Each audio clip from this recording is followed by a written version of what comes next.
हाँ, तो कैसे हैं सब लोग? सब बढ़िया चल रहा है? चलो, तो very good day to all of you. आज हम लोग फिर से एक नया टॉपिक लेकर के आए हैं चैप्टर नंबर 2 में, है ना? तो दूसरा चैप्टर चल रहा है इस वक्त केमिस्ट्री वाले पोर्शन में, साइंस सब्जेक्ट में, क्लास 9th का। और चैप्टर का नाम है is matter around us pure. क्या हमारे आसपास जो प्रेजेंट मेटल्स जो होते हैं ये प्योर होते हैं कि नहीं होते हैं? ठीक है। तो लास्ट लेक्चर में हम क्या पढ़ रहे थे? पिछले लेक्चर में हम लोगों ने मिक्सचर्स के बारे में स्टार्ट कर दिया था पढ़ना। शुरुआत में हमने देखा था कि मैटर जो होते हैं वो दो टाइप से क्लासिफाइड होते हैं। ऐसे मैटर जो एक ही टाइप के पार्टिकल्स से मिलके बने हों उनको हम प्योर सब्सटेंस बोलते हैं। वो हम पहले ही कवर कर चुके हैं, जिसमें हमने एलिमेंट्स के बारे में पढ़ा था, कंपाउंड्स के बारे में पढ़ा था। और दूसरे होते हैं जिसमें डिफरेंट डिफरेंट टाइप के पार्टिकल्स होते हैं, या जो दो या दो से ज्यादा प्योर सब्सटेंस के कॉम्बिनेशन से बनते हैं, उनको हम बोलते हैं मिक्सचर। तो लास्ट लेक्चर में मिक्सचर्स की शुरुआत हो गई थी। मिक्सचर्स क्या होते हैं, है ना, उनकी प्रॉपर्टीज क्या क्या होती है हमने पढ़ा था। और मिक्सचर्स के दो टाइप्स पढ़े थे, याद करो, होमोजीनियस मिक्सचर और हेट्रोजीनियस मिक्सचर। तो बहुत सारे डिफरेंसेस पढ़े थे उन दोनों के बीच में, वो बहुत इंपॉर्टेंट है डिफरेंसेस। ठीक है, वहीं पर अगर याद कर लोगे उन पॉइंट्स को तो आगे बहुत आसान हो जाएगा बाकी का टॉपिक। क्योंकि अब हमको आगे इस चैप्टर में इन्हीं मिक्सचर्स के डिफरेंट डिफरेंट एग्जांपल्स के बारे में पढ़ना है। तो मैंने बताया था कि होमोजीनियस मिक्सचर्स जनरली एक ही टाइप के होते हैं, जिनको हम पढ़ते हैं, जिन पे हमारा मेन फोकस होता है 12th क्लास तक, और उनको हम बोलते हैं सॉल्यूशन। ठीक है, जो आज हम स्टार्ट करेंगे पढ़ना। और हेट्रोजीनियस में आते हैं आपके सस्पेंशन और कोलॉइडल सॉल्यूशन। तो उनके बारे में बहुत ज्यादा डिटेल नहीं है, सब सॉल्यूशन बहुत इंपॉर्टेंट है एक्चुअली में, ये आपके मेन है इस चैप्टर में। तो आज हम इसको शुरू करेंगे टॉपिक को, और आराम आराम से धीरे धीरे करके एक एक टॉपिक वाइज टॉपिक इसको कवर करेंगे, हड़बड़ी नहीं करेंगे। नहीं तो मैं चाहूँ तो एक ही लेक्चर में खत्म कर सकता हूँ ये टॉपिक, तो ज्यादा है नहीं इसमें बताने के लिए। सॉल्यूशन के टाइप्स, कंपोनेंट, प्रॉपर्टीज, खत्म। ठीक है, बट अपन एक एक पॉइंट्स को समझेंगे अच्छी तरीके से, उनका मीनिंग देखेंगे क्या होता है, समझ के चीज लिखोगे एग्जाम में तो अच्छी तरीके से याद होगी। ठीक है, तो रटने वाला काम नहीं करेंगे। तो सॉल्यूशन का जो लेक्चर है ये मैं पार्ट्स में डिवाइड करूंगा, कुछ कुछ पार्ट्स बनेंगे इसके, हर पार्ट में कुछ कुछ हम इसके बारे में डिस्कशन करेंगे, क्योंकि ये इंपॉर्टेंट है। इसको पढ़ लोगे अच्छे से तो फिर सस्पेंशन और कोलॉइडल सॉल्यूशन में भी सेम ही हेडिंग पैटर्न रहेगा। जो हेडिंग पैटर्न हम इसमें फॉलो करेंगे वो सेम हेडिंग पैटर्न उन दोनों में रहेगा। एक पढ़ लो तो बाकी तो आसान हो जाएंगे। तो हेडिंग लगा लेंगे आज की सॉल्यूशन। तो देखो, ये सॉल्यूशन अलग टर्म है। एक सॉल्यूशन कौन सा होता है कि हर प्रॉब्लम का कुछ ना कुछ सॉल्यूशन होता है। एग्जाम में प्रॉब्लम आती है, क्वेश्चन तो हम लिखते हैं solution, that is different thing. ये सॉल्यूशन जो है ये केमिस्ट्री की टर्म है, एक साइंस की टर्म है। अब इसका मीनिंग क्या होता है, देखो, सॉल्यूशन की सबसे पहले डेफिनेशन देखते हैं, क्या होता है सॉल्यूशन। ये चीज तो जान रहे हो कि एक टाइप का मिक्सचर होता है। और कौन से टाइप का मिक्सचर होता है? Homogeneous mixture. तो सॉल्यूशन की डेफिनेशन क्या हो जाएगी, आगे लिख देना, it is a type of, कौन सा? Homogeneous mixture. It is a type of homogeneous mixture consists of two or more substances. Clear है? सिंपल सी डेफिनेशन, कोई ज्यादा तीन पांच नहीं, कोई ज्यादा कॉम्प्लिकेशन नहीं। क्या होता है सॉल्यूशन? एक टाइप का होमोजीनियस मिक्सचर होता है जिसमें दो या दो से ज्यादा सब्सटेंसेस मिले होते हैं।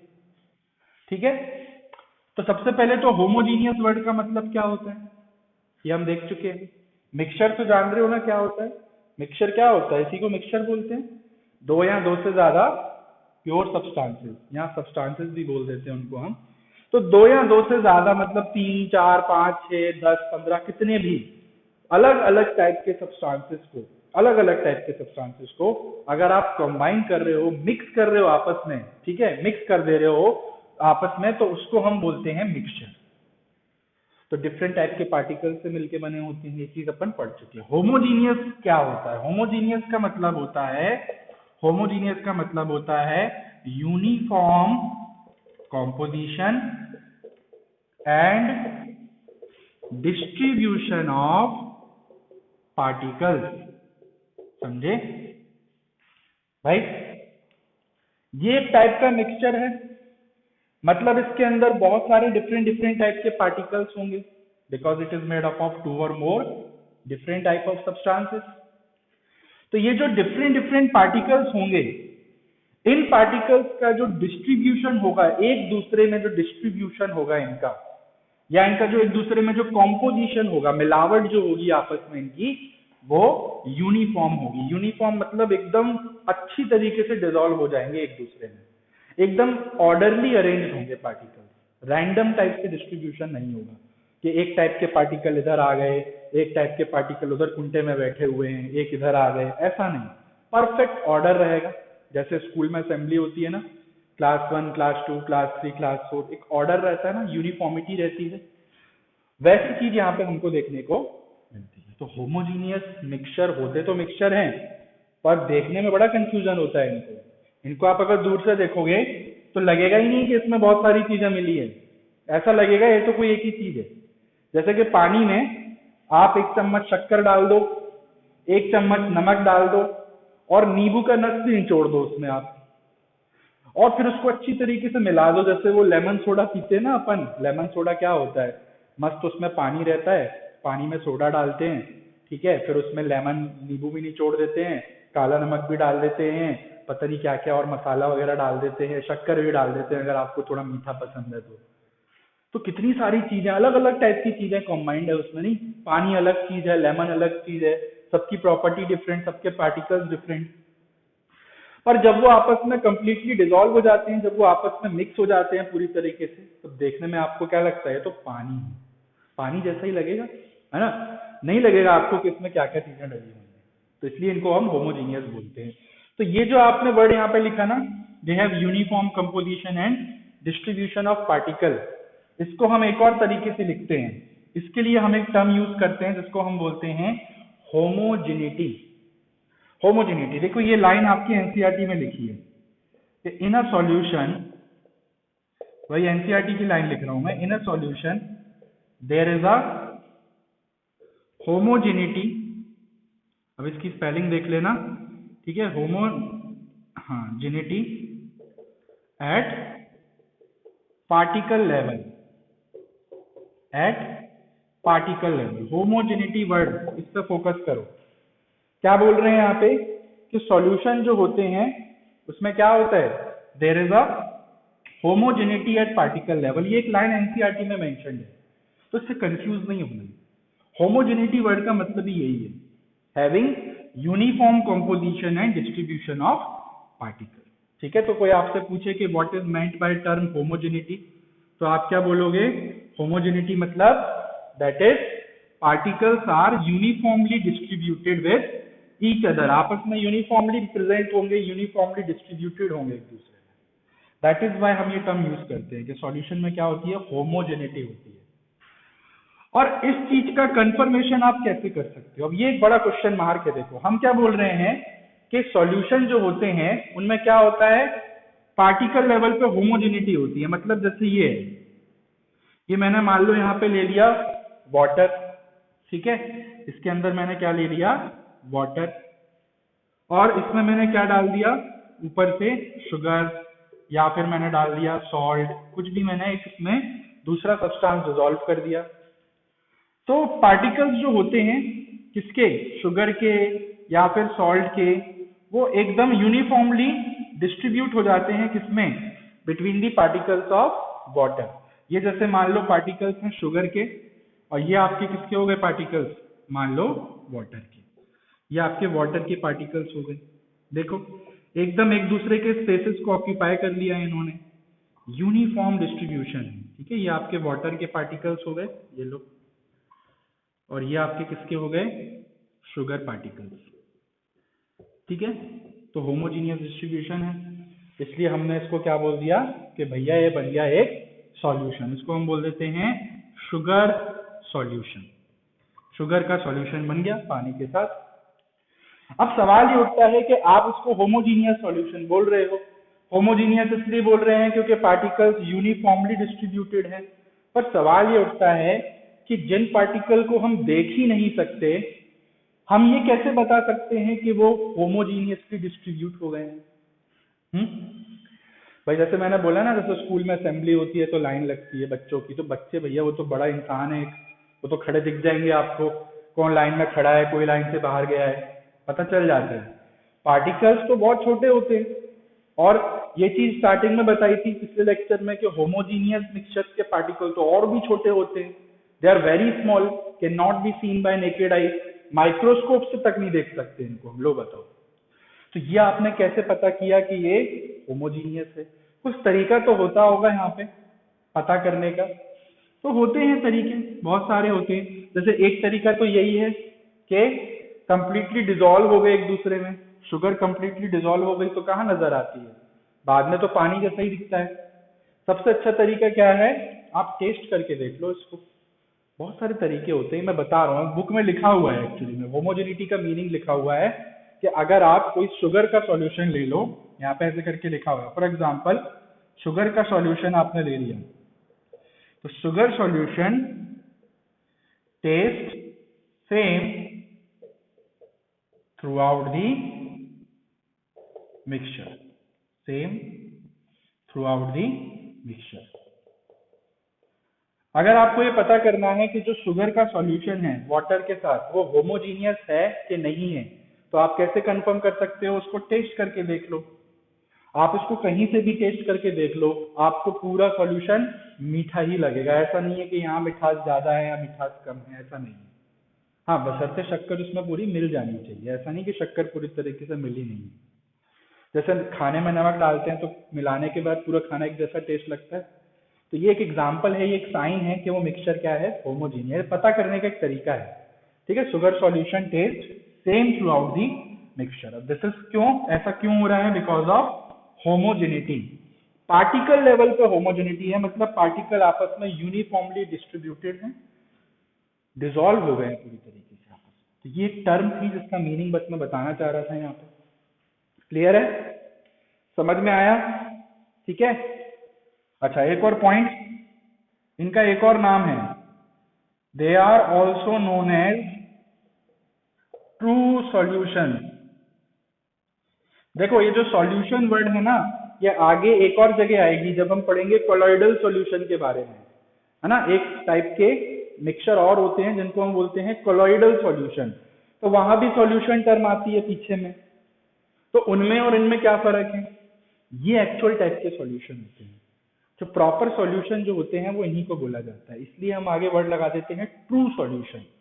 जो भी टिपिकल कैरेक्टरिस्टिक्स होती हैं किसी होमोजीनियस मिक्सचर की, वो यही शो करते हैं, ठीक है। तो they are true solution, also known as true solution. अब एग्जाम्पल्स तो बहुत सारे होंगे होमोजीनियस के, वो मैं एग्जाम्पल्स यहाँ पे नहीं लिखा रहा हूँ, ठीक है, क्योंकि कई सारे एग्जाम्पल मैं पहले लिखा चुका हूँ लास्ट लेक्चर में। Sugar in water, salt in water, lemon in water, soda in water, alcohol in water, there countless examples, है ना। और भी एग्जाम्पल्स आएंगे इसके जो अपन पढ़ेंगे जब अपन टाइप्स ऑफ सॉल्यूशन के बारे में पढ़ेंगे। आगे अपने सॉल्यूशन के टाइप्स भी आएंगे काफी सारे, तो वहां ऑलरेडी एग्जाम्पल्स आने वाले हैं, इसलिए यहाँ पे क्यों पढ़ना। तो इतनी चीज क्लियर हो गई सबसे पहले कि सॉल्यूशन क्या होता है। एक टाइप का होमोजीनियस मिक्सचर होता है जिसमें पार्टिकल्स का कंपोजिशन एंड डिस्ट्रीब्यूशन यूनिफॉर्म होता है, पूरी तरीके से कंप्लीटली डिसॉल्व हो जाते हैं, और इसके लिए हम टर्म यूज करते हैं होमोजेनिटी। कैसे पता करेंगे होमोजीनियस मिक्सचर है? भाई जैसे आप शुगर सॉल्यूशन का एग्जांपल ले लो, उसको अगर आप टेस्ट करोगे तो हर जगह वो एक ही जैसा टेस्ट लगेगा उसका, मीठा या जैसा भी टेस्ट आपको उसका आ रहा है। And they are also known as true solution, ठीक है। टिपिकल सॉल्यूशन की फीचर शो करते हैं। क्लियर है? लिख लिया? मिटा दिया जाए? आगे बढ़े? चलो अब हम बात करते हैं कंपोनेंट्स ऑफ सॉल्यूशन के बारे में। ये क्या चीज है कंपोनेंट्स ऑफ सॉल्यूशन? अगली हेडिंग आएगी पार्ट्स ऑफ सॉल्यूशन या कंपोनेंट्स ऑफ सॉल्यूशन, एक ही बात। ये क्या चीज है? ये बहुत इंपॉर्टेंट है। इस टॉपिक पे आगे फॉर्मूले भी बनेंगे, न्यूमेरिकल्स भी करेंगे अपन कुछ कुछ। Components of solution, components of solution, parts of solution भी बोलते हैं इसको। ये क्या होता है? देखो थोड़ी देर पहले हमने सॉल्यूशन की डेफिनेशन पढ़ी थी कि सॉल्यूशन एक टाइप का होमोजीनियस मिक्सचर होता है जो कि 2 और मोर सब्सटेंसेस से मिलके बना होता है ना।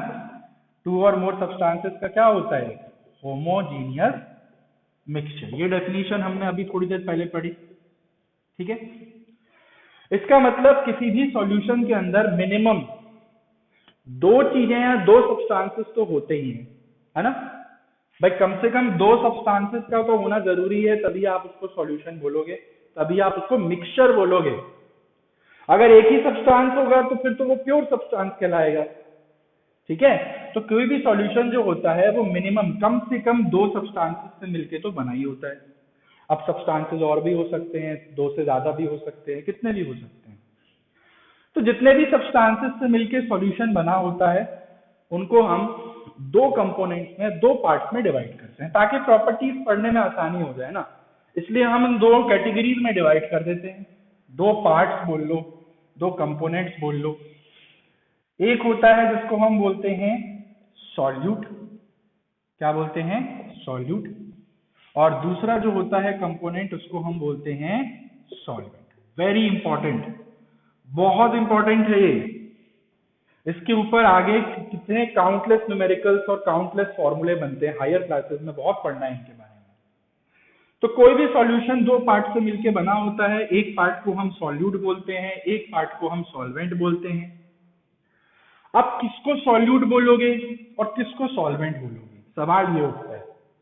जैसे कि एग्जांपल के लिए मैंने आपको शुगर का वाटर में सॉल्यूशन दे दिया, तो शुगर एंड वाटर का सॉल्यूशन का एग्जांपल लो अगर आप, तो उसमें कौन कौन से सब्सटेंसेस प्रेजेंट हैं? एक शुगर है उसमें, और एक कौन है उसमें? वाटर। 2 सब्सटेंसेस से मिलके बना है वो। तो इसमें से किसको सॉल्यूट बोलोगे, किसको सॉल्वेंट बोलोगे? सवाल ये है, ऐसे रैंडमली नहीं बोल सकते किसी को भी सॉल्यूट सॉल्वेंट। तो सॉल्यूट क्या होता है, कंपेयर करके पढ़ते हैं साइड बाय साइड। सॉल्यूट हम उस सब्सटेंस को बोलते हैं, उस कंपोनेंट को बोलते हैं which is usually present in smaller amount, ठीक है भाई। जो सब्सटेंस आपने कम अमाउंट में लिया हो, थोड़ी सी क्वांटिटी में लिया हो, उसको हम ज्यादातर बोलते हैं सॉल्यूट, 90-95% ऑफ टाइम, ठीक है। जो आपकी सबसे कम अमाउंट में होगा, स्मॉलर अमाउंट में होगा, वो होता है सॉल्यूट। और सॉल्वेंट क्या होगा, इसका उल्टा। तो substance which is present in larger amount is called solvent. Clear है? बेसिक डिफरेंस समझ में आया?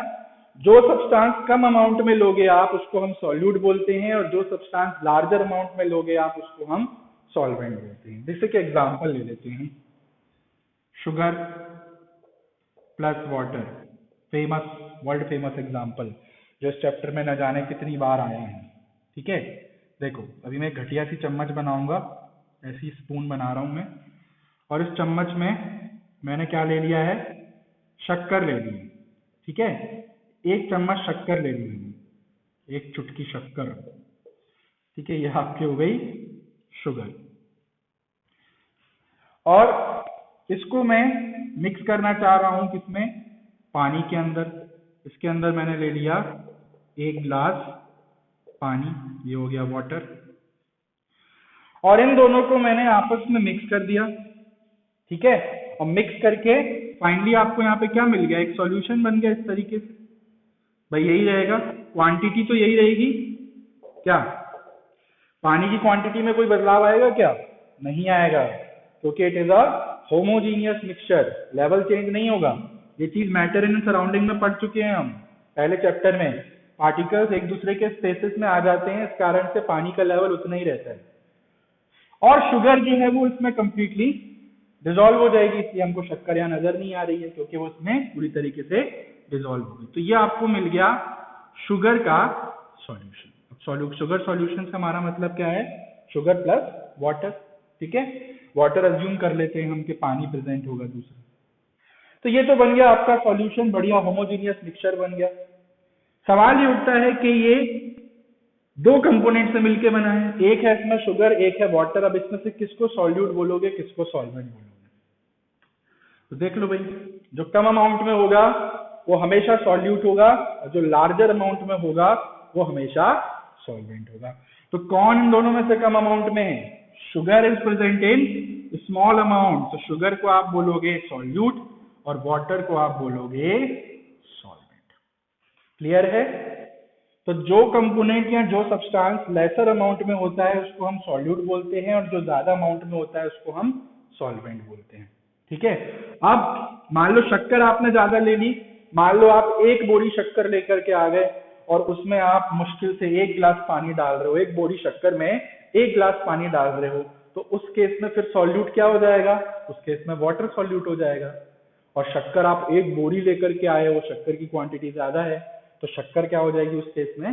सॉल्वेंट हो गई। ठीक है। तो किसी को भी सॉल्यूट और किसी को भी सॉल्वेंट बोल सकते हैं, ऐसा चीज जरूरी नहीं है। ये चीज डिपेंड करती है अमाउंट पे। जो स्मॉलर अमाउंट में होगा वो हमेशा सॉल्यूट होगा, जो लार्जर अमाउंट में होगा वो हमेशा सॉल्वेंट होगा। क्लियर है? मोस्ट ऑफ द टाइम आप जब 9th क्लास में सॉल्यूशंस के बारे में पढ़ोगे तो मैक्सिमम 90% ऑफ टाइम्स आपको वाटर सॉल्वेंट ही दिखेगा। ये चीज मैं आगे डिस्कस भी करूंगा एक पॉइंट में। Water 90 to 95% of time water को हम सॉल्वेंट ही कंसीडर करते हैं। पानी में ही हम चीज मिलाते हैं ना, ऐसा तो है नहीं कि शक्कर लेके बैठोगे और उसमें आप पानी मिला रहे होगे। पानी में ही तो शक्कर डालोगे ना। पानी ज्यादातर हम मैक्सिमम क्वांटिटी में ही लेते हैं कभी कोई सॉल्यूशन बनाते हैं तो मोस्ट ऑफ द टाइम आपको वाटर ही सॉल्वेंट दिखेगा, पर ऐसा जरूरी नहीं है। क्लियर हो गया? तो आगे हम ऐसे बहुत सारे एग्जांपल्स डिस्कस करेंगे जहां मैं पूछूंगा तुम लोगों से कि सॉल्यूट कौन है, सॉल्वेंट कौन है। चलो ये मिटा दूं डायग्राम, तो समझाने के लिए बताया था बस कि जो लेसर में हो वो सॉल्यूट, जो लार्जर में हो वो सॉल्वेंट। एक तरीका और है डिफाइन करने का। There is one more definition. The component that is dissolved in solvent is called solute। ऐसा कंपोनेंट जिसको उठा करके आप किसी सॉल्वेंट में डिसॉल्व कर रहे हो, फिर से सुनना, ऐसा कंपोनेंट जिसको उठा करके आप किसी सॉल्वेंट में डिसॉल्व कर रहे हो उसको हम सॉल्यूट बोलते हैं। The component that is dissolved in solvent, किसी भी सॉल्वेंट में आप कोई चीज उठा के डाल रहे हो, उसको डिसॉल्व कर रहे हो, तो उसको हम सॉल्यूट बोलते हैं। जैसे अभी हमने शक्कर का एग्जांपल लिया, तो यहाँ पे पानी ऐसे ही रखा था, चम्मच में शक्कर जो थी उसको आप लेके जा रहे थे और पानी में डाल रहे थे। तो वाटर एक सॉल्वेंट था, लार्जर अमाउंट में था, उसमें आप क्या मिला रहे थे? शक्कर। तो जिस चीज को उठा के आप डिसॉल्व कर रहे हो उसको हम सॉल्यूट बोलते हैं। और सॉल्वेंट क्या हो जाएगा? सॉल्वेंट उस कंपोनेंट को बोलेंगे जिसमें सारी चीजें आके मिल रही हैं, जो बैठा हुआ है कि लो भाई आ जाओ, जो डालना है डाल दो, सब डिसॉल्व कर लेंगे हम। ठीक है। तो सॉल्वेंट को आप कैसे डिफाइन कर सकते हो? Component that helps in a component that helps in dissolving other substances is called solvent। ऐसा कंपोनेंट जो बाकी अदर सब्सटेंसेस को डिसॉल्व करने में मदद कर रहा हो, मतलब अपने अंदर डिसॉल्व करवा रहा हो। ऐसी चीज जिसको आप डिसॉल्व कर रहे हो वो सॉल्यूट, ऐसी चीज जिसमें उसको डिसॉल्व करवा रहे हो, मतलब जो तैयार खड़ा है कि आ जाओ मेरे अंदर डिसॉल्व हो जाओ, जो रेडी हो डिसॉल्व करने के लिए इन सारी चीजों को अपने अंदर, उसको हम सॉल्वेंट बोलते हैं। तो यहाँ पे पानी तैयार बैठा था एक गिलास में, आ जाओ भाई डिसॉल्व कर दो, तो उसको हम सॉल्वेंट बोलते हैं। तो दो तरह से डिफाइन करने का तरीका है, हालांकि ये वाली लाइन ज्यादा बेटर है, क्लियर कट समझ में आ जाता है। जो कम अमाउंट में वो सॉल्यूट, जो ज्यादा अमाउंट में वो सॉल्वेंट। ठीक है। और पॉइंट देख लो। सॉल्यूट जो होते हैं they can be multiple. Solute जो होते हैं ये मल्टीपल हो सकते हैं। मल्टीपल मतलब एक से ज्यादा सॉल्यूट भी हो सकते हैं। ठीक है। जरूरी नहीं है एक ही सॉल्यूट हो। जैसे अभी हमने शुगर एंड वाटर का एग्जांपल लिया था, तो वहां पे एक ही सॉल्यूट था शुगर और एक ही सॉल्वेंट था वाटर। तो solute can be multiple, solute एक से ज्यादा भी हो सकते हैं। जैसे आप उसी में नमक भी डाल दो, उसी में नींबू भी निचोड़ दो, तो नींबू जो आपने निचोड़ा वो भी एक सॉल्यूट हो गया। नमक डाला वो भी एक सॉल्यूट हो गया, शुगर डाला वो भी एक सॉल्यूट हो गया। तो सॉल्यूट कैन बी मल्टीपल, एक से ज्यादा हो सकते हैं, ठीक है। जबकि सॉल्वेंट जो होते हैं they are generally single. Solvent generally एक ही होता है जिसमें सारी चीजें मिक्स की जाती है, ठीक है। एक ही सॉल्वेंट कंसीडर करते हैं हम, जिसको आपने सॉल्वेंट कंसीडर कर लिया, अब उसके अलावा जितने भी एक्स्ट्रा कंपोनेंट उसमें होंगे वो सब सॉल्यूट कहलाएंगे, ठीक है। जैसे आपने पानी ले लिया, पानी को आपने सॉल्वेंट मान लिया, अब पानी में जो भी एक्स्ट्रा चीजें आप मिला रहे हो अलग से, सब क्या कंसीडर होंगी, सॉल्यूट, ठीक है। तो जनरली सिंगल होता है सॉल्वेंट, जबकि दे कैन बी मल्टीपल। अगला point, solute can be of different phases. Solute जो है वो डिफरेंट फेजेस में हो सकते हैं, दैट इज सॉलिड सॉल्यूट भी हो सकते हैं, लिक्विड सॉल्यूट भी हो सकते हैं, गैसियस सॉल्यूट भी हो सकते हैं, ठीक है। मल्टीपल फेजेस हो सकती हैं, सॉलिड भी हो सकता है सॉल्यूट, लिक्विड भी हो सकता है, गैसेस भी हो सकता है। सॉल्वेंट भी मल्टीपल टाइप के हो सकते हैं, पर सॉल्वेंट में जो चीज इंपॉर्टेंट है जानना वो ये है, ये पॉइंट इंपॉर्टेंट है। देखो, solvent always decide the overall phase of the solution. अब ये क्या मतलब हुआ इसका, देखो सॉल्वेंट जो होता है वो हमेशा ओवरऑल जो आपका सॉल्यूशन बनता है, वो सारे कंपोनेंट्स को डिसॉल्व करने के बाद जो एक फाइनल सॉल्यूशन आपके हाथ में आता है बन करके, उसकी फेज क्या है, वो तो एक ही फेज में होगा, है ना भाई। सारी चीजें मिक्स करने के बाद में जो अल्टीमेटली जो सॉल्यूशन बनेगा उसकी फेज तो एक ही होगी, या तो सॉलिड होगा वो, या लिक्विड होगा, या गैसियस होगा। तो सॉल्यूशन की जो फेज जो है, ओवरऑल फेज क्या है सॉल्यूशन की, ये चीज डिसाइड कौन करता है, हमेशा सॉल्वेंट, ठीक है। मतलब सॉल्वेंट आपने जिस फेज में लिया होगा, फाइनल सॉल्यूशन जो आपका बनेगा वो भी सेम फेज में होगा। एग्जाम्पल की बात ले लेते हैं, चलो। जैसे कि आपने क्या ले लिया, एक कंटेनर में आपने क्या ले लिया, वाटर ले लिया। तो वाटर मान लो आपका यहाँ पे क्या है, सॉल्वेंट है, और जान रहे हो कौन सी फेज में है, लिक्विड फेज में है। अच्छा, इसमें आपने बहुत सारी चीजें मिला दी, क्या क्या चीजें मिला दी, देखो।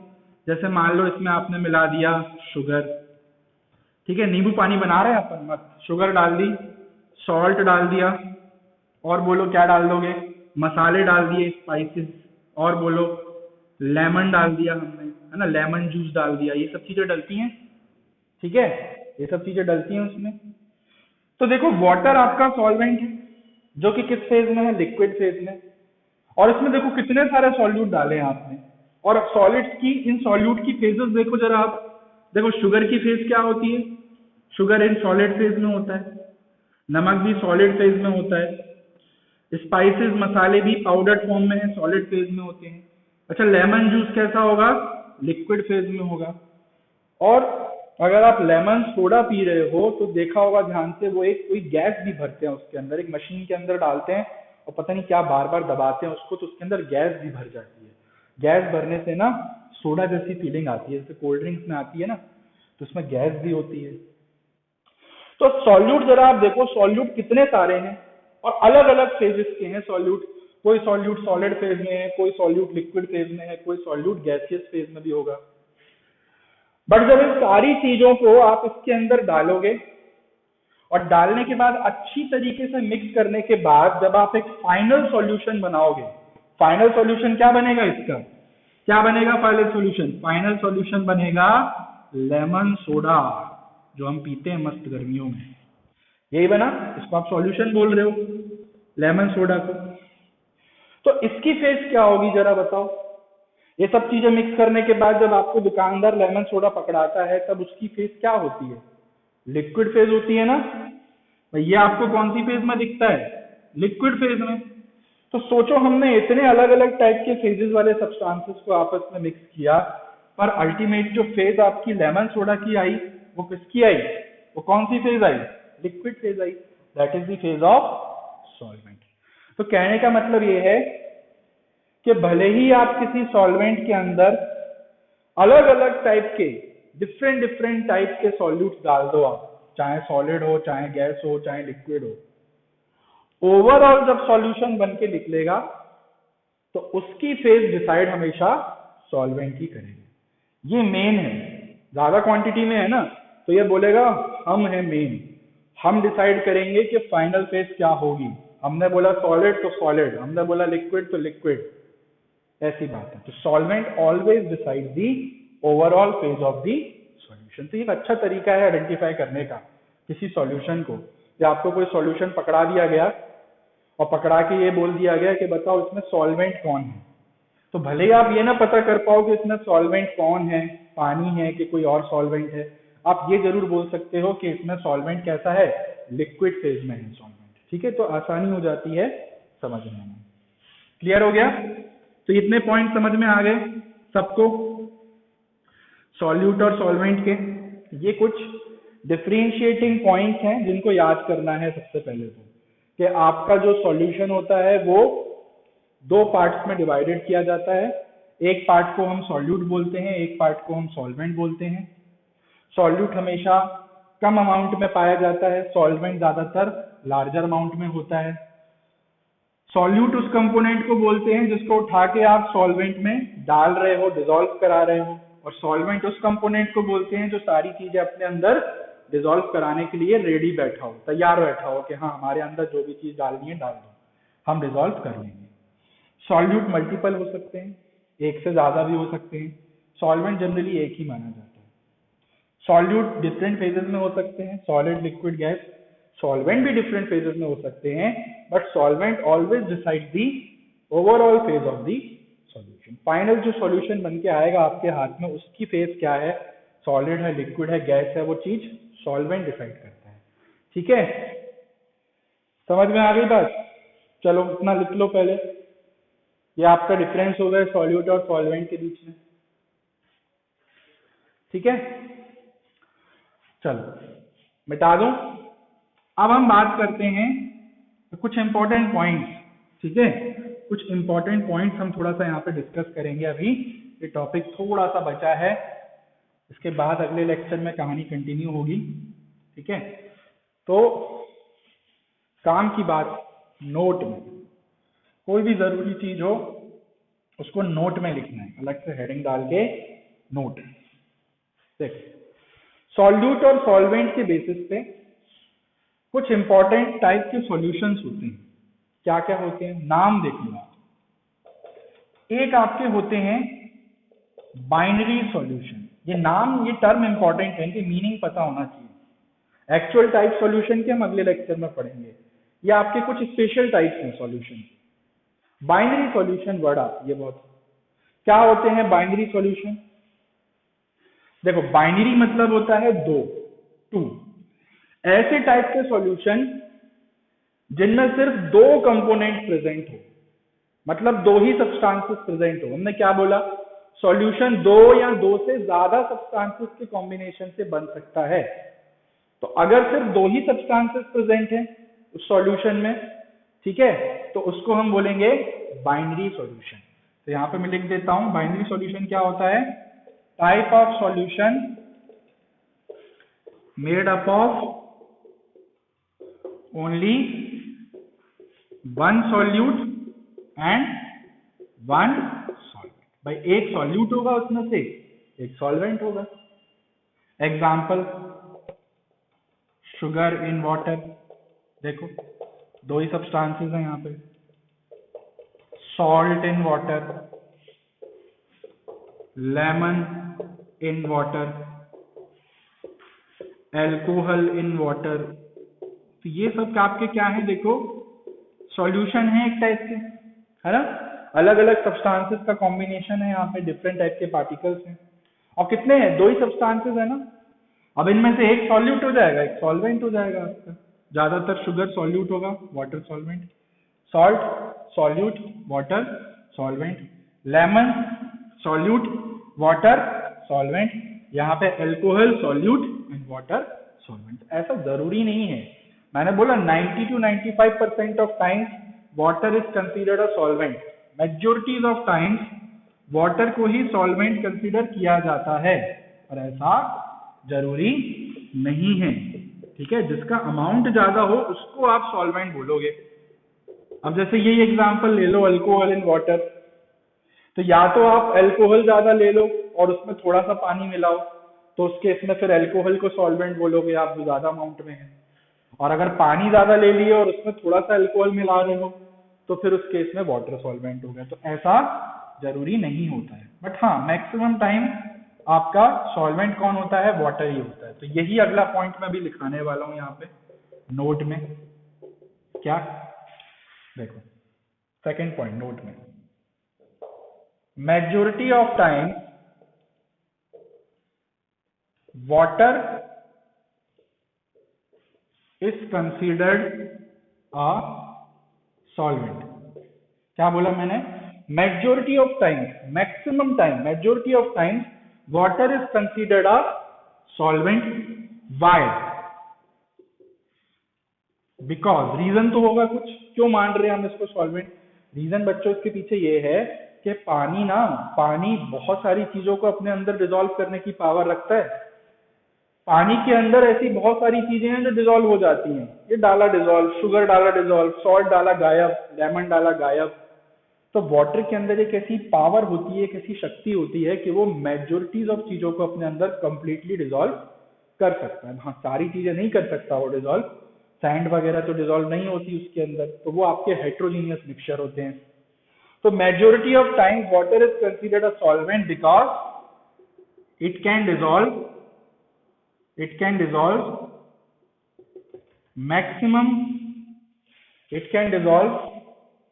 maximum types of solutes। Maximum type of solutes को ये अपने अंदर डिसॉल्व कर सकता है वाटर, इसलिए majority of time water is considered a solvent. इसलिए यहाँ पे हर जगह वाटर सॉल्वेंट लिखा है, बट ऐसा जरूरी नहीं है। ये चीज मैंने बता दी है।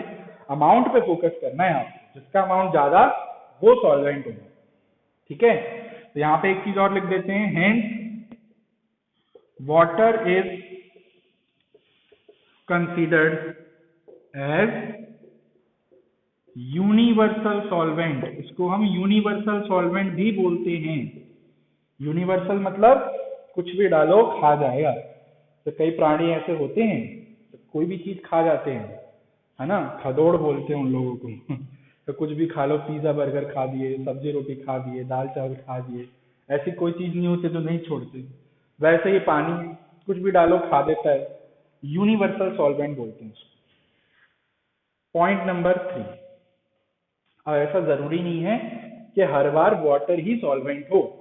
वाटर के अलावा भी ऐसे बहुत सारे केमिकल सब्सटेंसेस हैं जो कि सॉल्वेंट जैसा बिहेवियर रखते हैं। भाई हमने क्या बोला कि वाटर जो है वो मैक्सिमम टाइप ऑफ सॉल्यूट्स को अपने अंदर डिसॉल्व कर सकता है।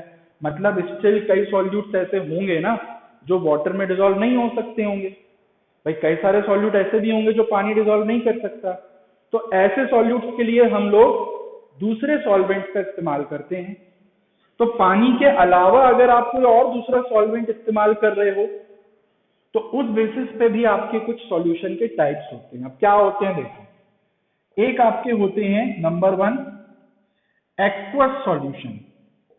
क्या होते हैं देखो aqueous solutions.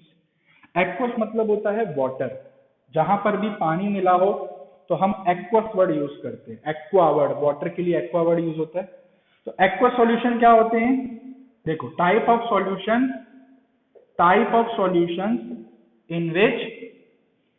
in which water is used as a solvent।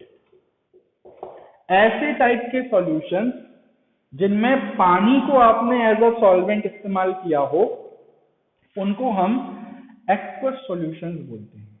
जैसे कि ये जो आपने इतने एग्जांपल देखे, इसके एग्जांपल्स हैं एक्वस सॉल्यूशंस के, बिकॉज इन सब में क्या चीज कॉमन है, इन सब में वाटर एक सॉल्वेंट की तरह बिहेव कर रहा है।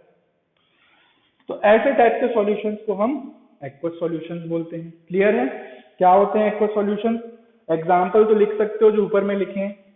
अच्छा, ऐसे सॉल्यूशन जिनमें पानी की जगह कोई और सॉल्वेंट यूज किया हो आपने, कोई और केमिकल सब्सटेंसेस, उनको हम बोल देते हैं नॉन एक्वस सॉल्यूशंस। तो नॉन एक्वस सॉल्यूशंस क्या हो जाएंगे? ऐसे टाइप के सॉल्यूशंस जिनमें अदर देन वाटर कोई केमिकल सब्सटेंस आपने एज अ सॉल्वेंट यूज किया हो। तो इसकी डेफिनेशन क्या होगी? A type of solutions in which substances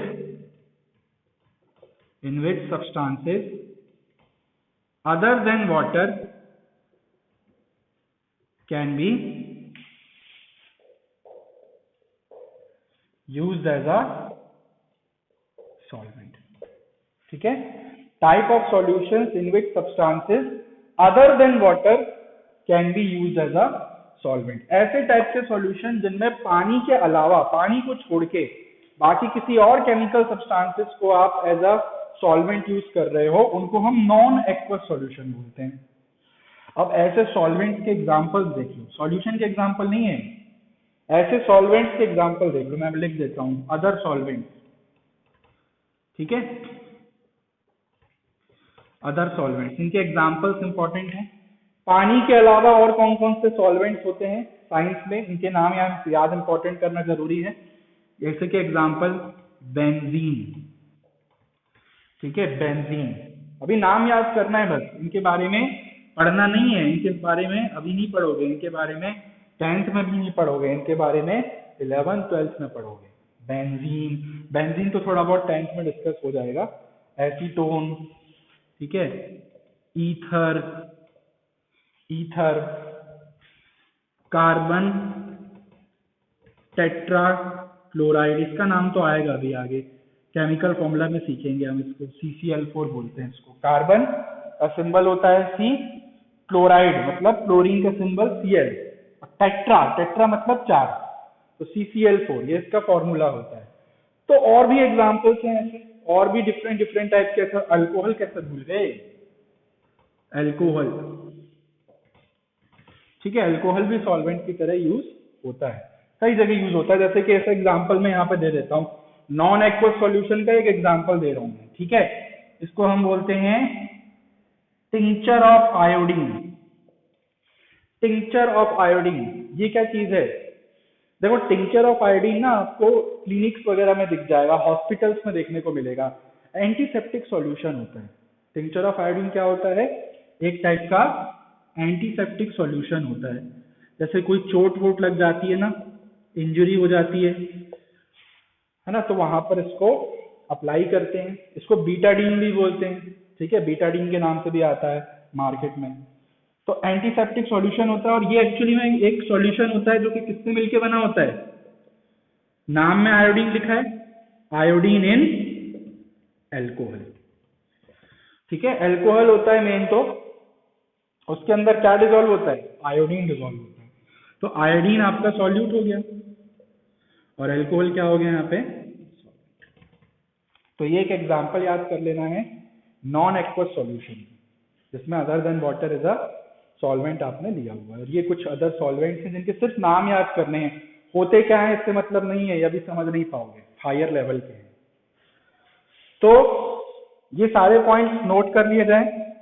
ठीक है, आज का लेक्चर अपन यहीं पे स्टॉप करते हैं।